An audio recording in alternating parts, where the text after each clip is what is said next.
Roy and Kate Glencross weighed more than 18 and 26 stones each. They had to take 20 pills a day to cope with their weight problems. Then they were offered surgery on the NHS to have staples fitted in their stomachs, and between them they've lost 25 stones. But changes in funding could mean that fewer people will be able to have the treatment. The Glencrosses at their largest, facing one of the biggest moments of their lives. That was 2 years ago. Kate Glencross weighed 18.5 stone. Roy was 26.5. Now they've lost 20 stone between them. It's been radical, but they say more than worth it. We seem to be part of the human race now, not as an outsider, whereas we before, we were the joke. Instead of being, people didn't really sympathise with us or realise how unhappy we were. There are two types of stomach surgery, the gastric band, which can be reversed, but the Glencrosses had the more drastic procedure, gastric stapling. Part of the stomach is bypassed, so only small amounts of food and nutrients can be absorbed. The operation was carried out at Peterborough, but now fewer people will be eligible. Well, unfortunately, because of the big deficit facing the nation, with the projected cuts in the NHS spending, bariatric surgery is considered to be low priority. So I think, in fact, if anything, getting funding for this type of surgery will be more difficult over the next few years. The Glencrosses defend their right to have the operation on the NHS. If someone was to get kidney failure and have to go on a dialysis machine, have diabetes and have to have all the insulin and all the drugs and all the amputations and all that sort of stuff, what's that cost factor? For the Glencrosses, they say it's about more than money. We're looking forward to our grandchildren growing up, hopefully seeing them get married and having families. It wasn't a particular thing that was on our horizon before, but now that we're this weight, we know we've got a chance of living and we're really looking forward to it. Yeah. I say that as well. Emma Bohr, BBC Look East. Something to look forward to, that's good, isn't it? Now, time for sport with lots of goals and lots of action.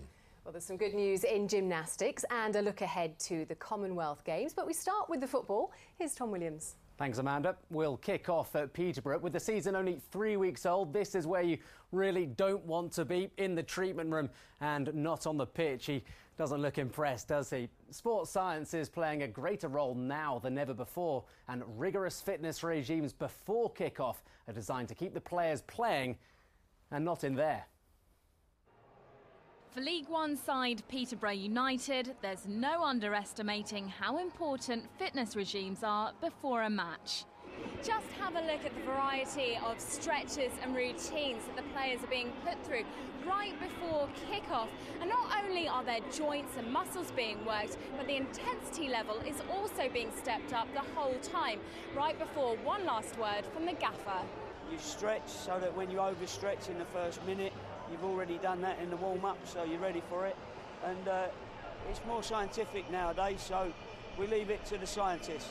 That part, what you can see them doing the running, is just getting ready for the sharp movements we'll be doing on the pitch. And everyone else, I think, some people get nerves and things like that, so you need to prepare your own way. With kick-off just moments away, these players know that over the next 90 minutes of play, not only will they be running between 6 to 10 miles, they'll also be burning off in excess of 1,000 calories.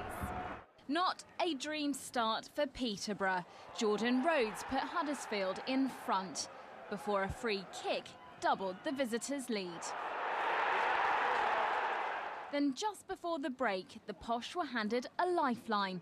George Boyd capitalising on a mistake by the visiting keeper.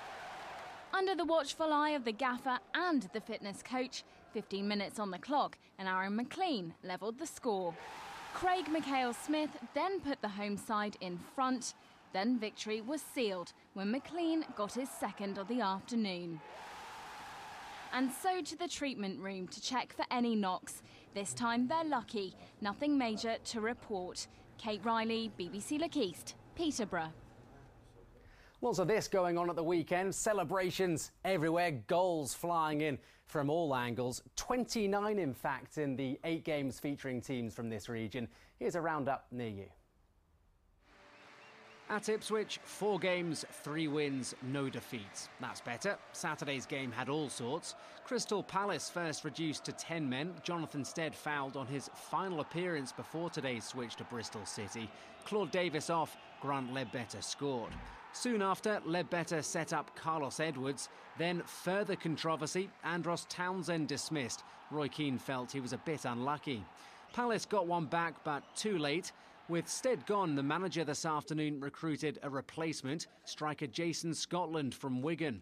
It'd be good to make it in the Premiership with Ipswich Town, you know, and play and prove yourself at that level.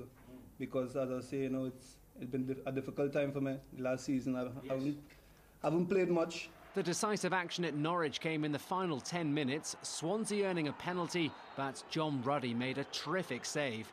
Soon after, Anthony McNamee's cross caused panic and an opening own goal. Still time for City to score again. Grant Holt set up Simeon Jackson. Colchester are still unbeaten in League One. An element of good fortune for Andrew Bond's goal, wicked deflection. Rochdale got an equaliser, but a touch of class from Ian Henderson won it for the U's. In League Two, Southend are really struggling. Port Vale scoring 3 times. Blues boss Paul Sturrock said his team weren't good enough, but they'd get it right. A late own goal made it 3-1.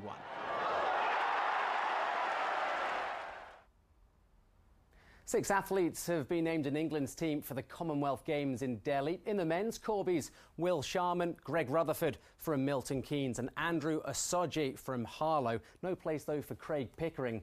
In the women's team, Goldie Sayers from Cambridge. There she is, Louise Hazel from March in Cambridge. She goes in 2 events, and Helen Decker from Ipswich. And the games get underway in early October. And here's one for the future. Sam Oldham, the latest Huntington gymnast to stand on top of the podium. He won gold at the Youth Olympics in Singapore. The 16-year-old produced a flawless routine to win the men's horizontal bars. He also won silver on the pommel horse. Amanda, a week he'll never forget. Wow, he did really well, didn't he? Good for him. Now, the tents and the wellies have been packed away and the clean-up has begun at Highlands Park in Chelmsford. Thousands of fans have been making their way home from the V Festival today. When was the last time you went to a rock festival? Oh, I thought you were going to ask me that. Never. I'm so embarrassed. But I'd like to go to Glastonbury one day. I like to go regularly. Last one I saw, I think, was Bob Dylan on the Isle of Wight. A long time ago that was. There were some great acts at the V Festival, though. Everybody from Paul Weller to the Kings of Leon and from Florence and the Machine to the Stereophonics. Our entertainment reporter Dawn Gerber was there.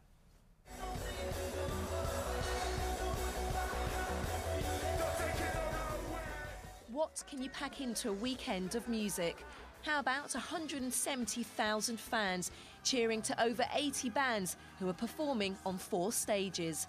This was the 15th V Festival at Highlands Park in Chelmsford.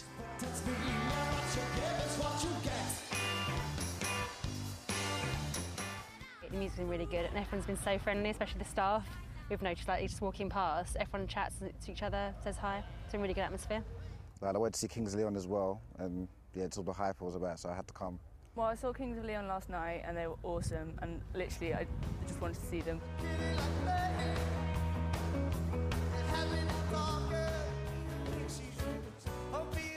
Really looking forward to seeing Paolo Nutini. Massive fan, he is awesome. We love the Temper Trap, and we thought the Kings of Leon were kind of disappointing. They were kind of wooden, didn't really interact with the crowd, so all round Temper Trap.